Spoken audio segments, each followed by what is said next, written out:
could, like, I know, I understand about. completely. Because I just, but also I just want you to know that I want to be, I'm trying to even think of the word for it. I want to be conscientious Yeah. and responsible and very honest with you and make you feel comfortable with this. So I'm letting you know how it works. Now I'm going to turn it this way. Let's see. Let me see what happens. So here, right now I've got like just, I'm just recording you from about here up. Okay. So I'm not actually recording your hands right now, but the camera may change or you may move or something and then it could, you know, different. Yeah, because I might not be able to keep still sometimes. And that's okay, because what I'm interested in talking about is, now are you comfortable in terms of how much light is in the room, or Yeah. it's not too much, not too little? It's okay for now, yeah. Okay. See, it is okay for now, yeah, this be so. Okay, because if it's not, you just tell me and we'll fix it whatever way we need to. But what I wanted to do was talk some about, I'm going to ask you or talk with you about some things that you've actually told me about, but just that we didn't record. And I want to be able to explain to people like my sister and Dove. And like one of the things you were telling me, I mean, like if I ask you a question and you think, gosh, we already talked about this, it's more so that they can understand. Yeah, it's okay. Because it was like I had a kind of a supernatural experience today with suddenly looking around and being aware of all these efforts people were making to talk that I just didn't realize in the past. And it was suddenly like, oh my gosh, oh my gosh, oh my gosh, like all these people are actually working through talking. They're all like trying. You can see when they're moving their faces or when they squeal at a certain time and stuff. I think a lot of people they realize that they are trying to communicate in that way. You know, and it's been the assumption for so long that this is just mindless stuff that they're doing and that there's no intention. Yeah. I mean, we have their impulses, but there's intention in what we want to do that's stuck behind the impulses there and stuff in this. But it's like the dolphin in our homeschool group with the kids that grow and learn with her, and they say she's communicating with them and they know what she wants and when she wants it and when she's saying yes or no or this kind of stuff. And sometimes their parents think it's cute that the kids think she's communicating with them. And they are. They are, you know, but with them, they just kind of, they haven't been programmed to think in a certain way. Or to doubt. Yeah, they don't know that. Well, it's not so much doubt. It's when somebody says, this is how things are, and these are what this means, this is what that means. Now, if there's no one really defining things as this is what this is and this is what that is, and then there's no one telling them anything. They are making their own deductions, so they're more open to things. Say someone else is like, oh, she's just babbling, then the child that person is like an authority figure, like a mom, and they think that mom and dad know everything. So if mom and dad say that she's just babbling, then it's like those children will be like, she's just like babbling, and they will believe that. If the parents don't say something like this, they could really say, what does this mean? What is happening? And that's why, like, many children that grow in and the Dolphins homeschool group communicate with her without a problem. But when you were a kid, when did you say you started talking at 9, but when did you start trying to talk, ever since you can remember? I think when I was younger, I didn't have much interest in my environment because it was sort of confusing and painful. So I spent a large amount of time just trying to block out my environment, not sort it through much. Well, what was painful in it? Like sounds or light? I couldn't figure out what was happening visually, auditorily, texture-wise, everything that was happening. It's the trying to sort out that movement and that sound as being my mom or that kind of thing. The movements are these blurs, and the sounds, you didn't know where everything was confusing. And it's like it was near living through a nightmare that didn't seem to end, or something. And I guess it could be described as maybe a drug person on drugs had going through a bad trip or something. But like you just have, it's like. But for me, and I'm just a typical person, so how for me, if it's like this all the time, why wouldn't it just seem normal? If that's all you knew. Because you couldn't really sort out what was happening in your environment. And if you couldn't really sort out what was happening in your environment, then you didn't know where your place in it, or what was that. You don't even, you won't know whether that's just a chair there or not, or or if something's going to hurt you or not, because you couldn't make a prediction of you could get lost in your own living room because of if you can't sort out your environment, then you don't. It's like you don't know where you're at any given time or what's going to happen to you, and so it's almost so you spent all this time just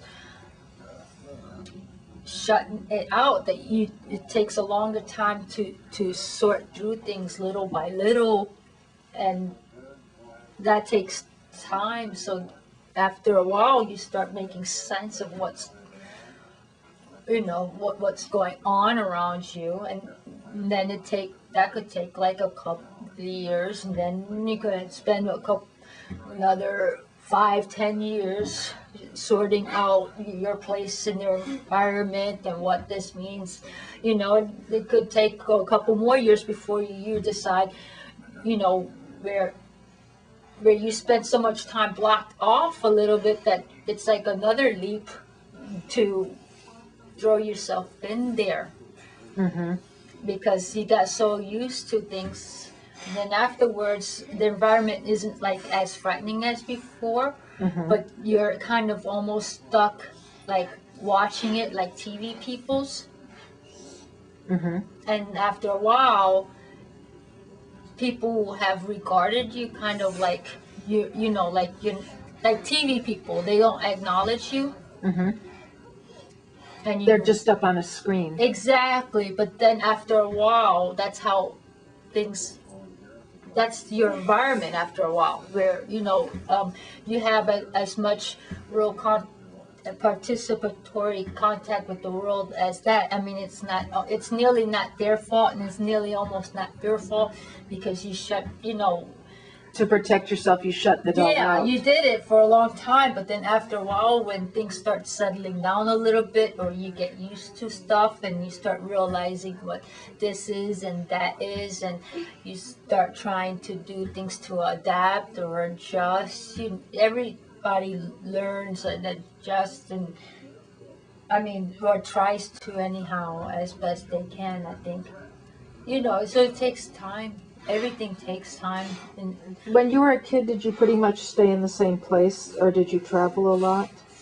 I stayed in the same place a lot, and I had always a hard time if I went like to school or something, and if I went anywhere, I was like attached to my grandmother or my mother, and I had to always be there, like I had to be next to them, and I would, if that kind of thing.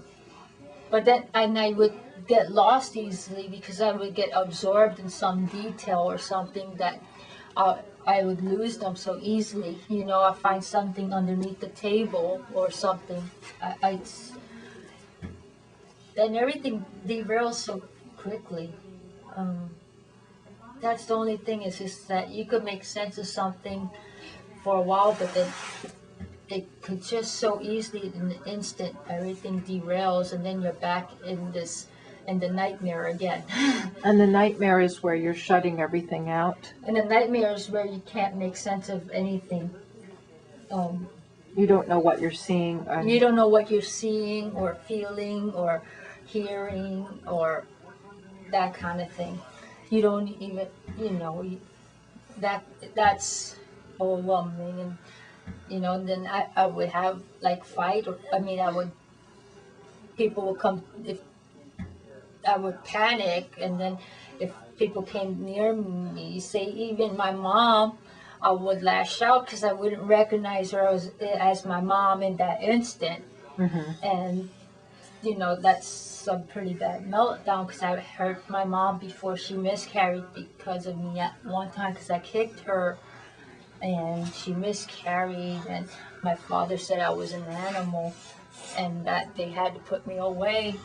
And it's not like I meant to do it, just she was trying to, I couldn't make her out between something. I just saw that I felt cornered by something, and everything was, I couldn't sort her out from anything.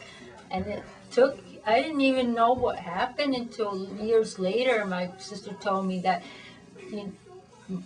I just was upset because for a while there she wasn't around, and I was upset that she wasn't around. Then I found out afterwards that I had kicked her or something. She ended up in the hospital, so I almost killed her. And then you end up 6 months later feeling all guilty for something you didn't even realize you did at that time. And when you were around 9, was that when you, like 8 or 9, was that when you began to be able to hear or sort things out more? No, I started to sort things out before then. So I was like, when things weren't like going overwhelming, I was piecing everything together, like this is that, this is that, this, all this. You're just watching everything through like television people. But then there are things like I wanted, like you wanted to participate or something. You start wanting to make an input into what's going on. You're interested in the environment and you're collecting information, but sometimes your environment affects you, and then you want to make a decision on that. If your environment affects you, you want some input or at least some dissent. Like when if they treat you bad. I remember I was like a therapist. I said, I think I said, "Alone, leave me," was my first words with her, and that surprised because I was basically telling her I wanted her to leave me alone, and I sort of knew that it would continue unless I said something, and it just popped out almost and stuff. Then it couldn't come out again, like, and then I became like obsessed. because I said that came out, and it surprised me more than it did her, because it was like my voice saying something other than just squealing or squawking or that kind of thing. You know. Were you thinking in words inside your head?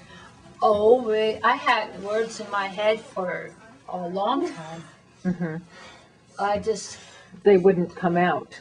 yeah, I don't think I was all that connected to my body as much. You know, if I'm sitting underneath the table listening to a conversation between my grandmother and my mother, I don't really know I'm underneath the table. I'm so entranced with what they're saying that I don't know where I'm at.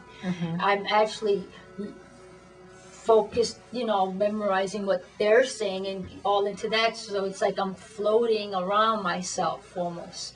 So it's like I could remember their conversation, and I would be, where was I? And then it would just occur to me, oh, I was under the table. But that's how, you become almost disconnected from yourself, or disassociated from yourself, kind of. And all into things. So this thing about, how was it, alone leave me, or?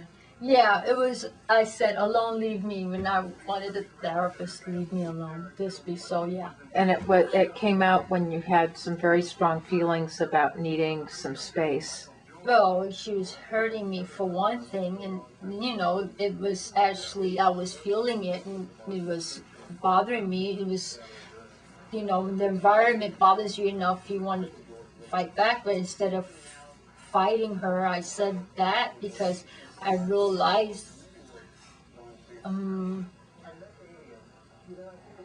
more I fought back, the more people are bigger than me. So it was almost pointless to fight back. But it was some words aren't really ignored as much. Like you figure this out through observation. Somebody says something like, turn off the TV. Somebody turns off the TV. Or, that is, mom asked my brother, he says, I want cereal or pancakes, and he says, I want cereal, and he gets cereal. It's like magic, like words. And I already knew, if I could kick and scream and bite, then all that leads me was having a therapist tie me up in the chair and whatnot. So that wasn't going to stop things from happening. In fact, from experience, it just made things worse. But I just didn't know how. I didn't even. It was funny because I just thought about it. I wanted her to leave me alone, and then it came out, alone, leave me. And it surprised me more than it surprised her, because I didn't know where that voice came from. And I took like 10 or 15 minutes before I realized it came from me.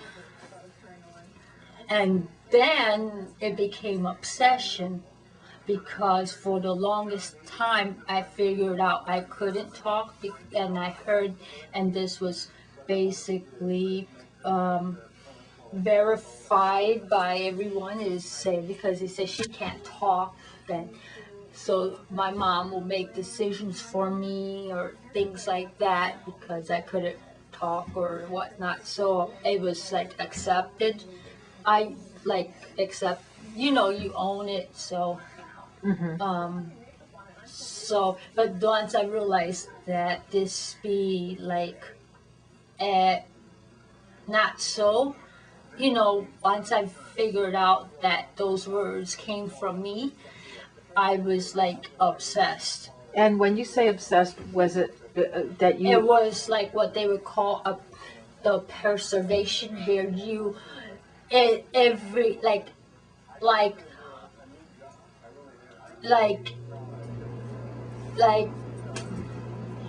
you wake up in the morning and it's your focus, and it's all day long and till when you go to sleep, even to the point where you can't sleep because you're thinking about how to do it again, and you almost even dream about it. In fact, when you wake up in the morning, you wake up where you're dreaming like you're talking, you know, and you're talking like people on TV, and you dream when you wake up, and then you wake up in the morning almost like I can't talk, and then you're so shocked and pissed because you still can't, and then it's like you're doing. What would happen if you tried to talk, and what did you start to try to do instead? I did squeals.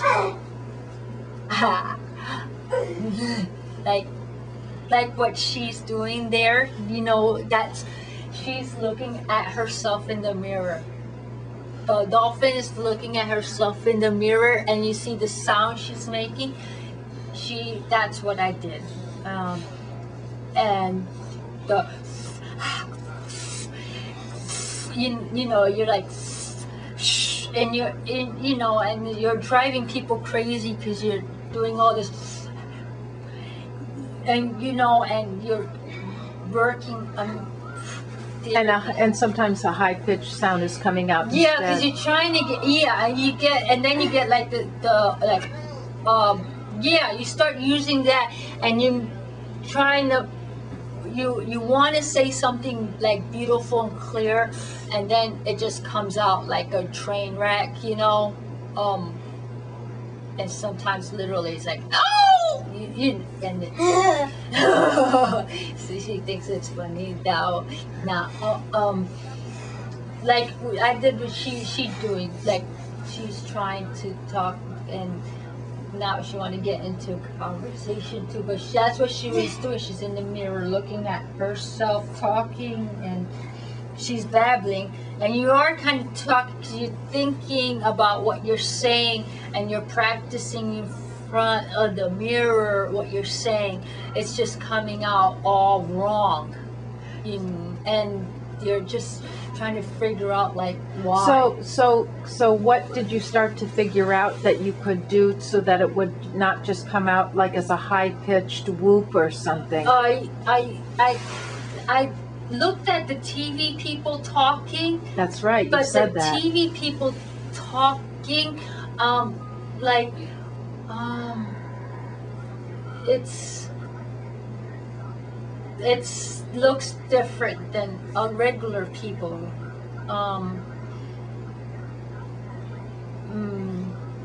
Like you could watch TV and that stuff, and you could look at us, and I figured I had to look at people.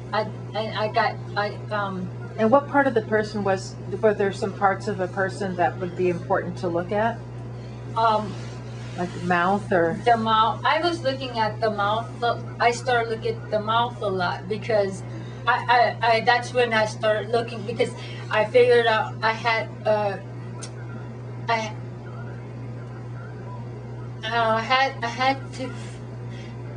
to figure out where the sounds were coming from, because I really didn't look at people's faces because they're ugly. I mean, I don't mean too overwhelming.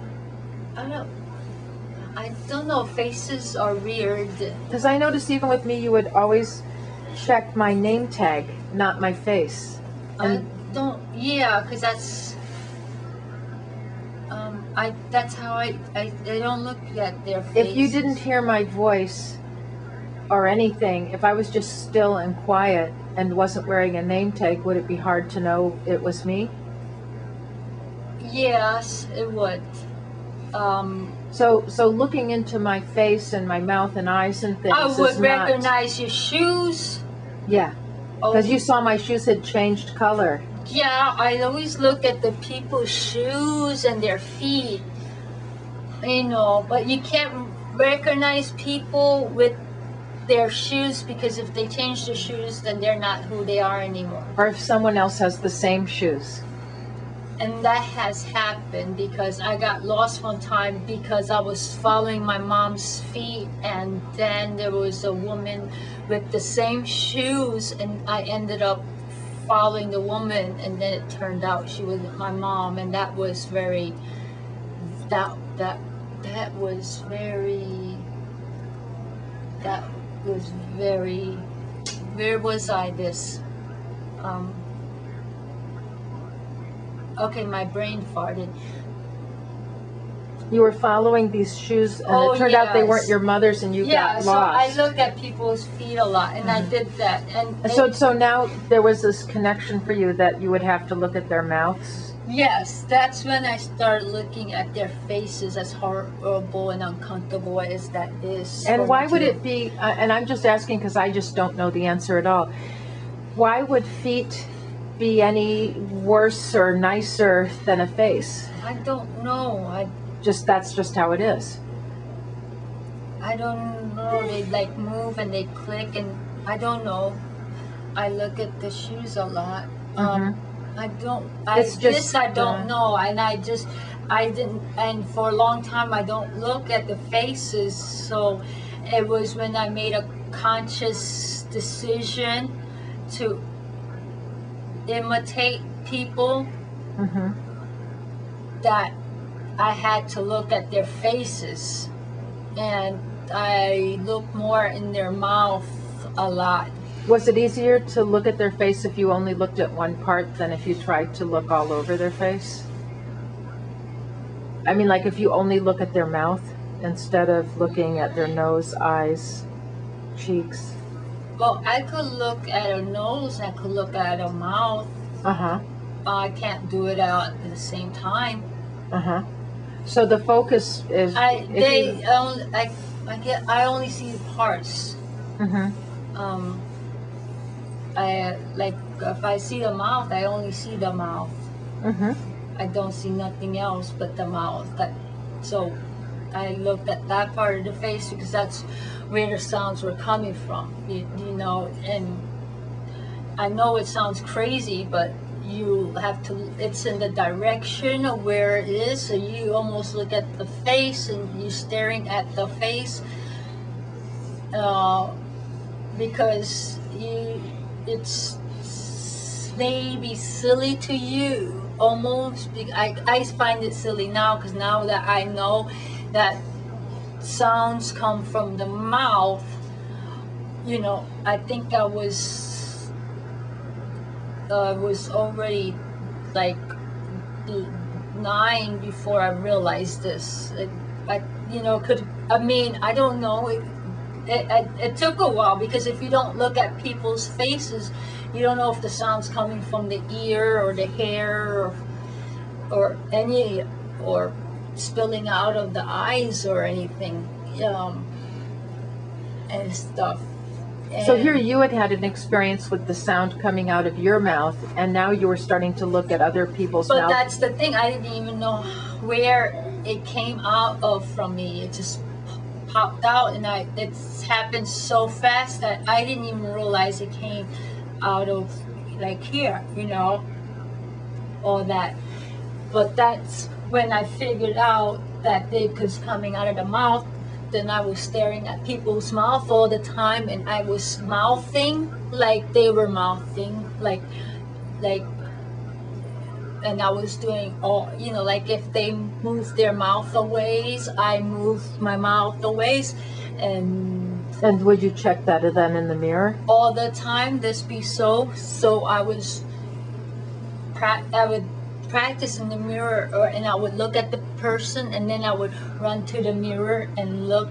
Like my sister used to talk to herself in front of the mirror, so I would stand behind her and like do the same movements. But I was dissatisfied because I was making all this, but the sounds weren't coming out. Still no. Just moving. Yeah, took some time to make all this, it was like I could do one or two things, like squeal or mouth. And it took some time before I could make them go together. And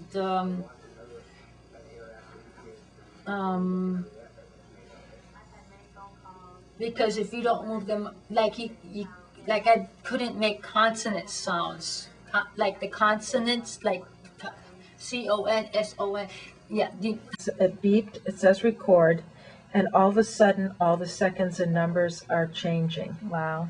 So that's how you know it's on. I'm just saying, so then, if I have the whole machine on, but it's not recording, this is what, like if I turn it off for recording, it's recording right now.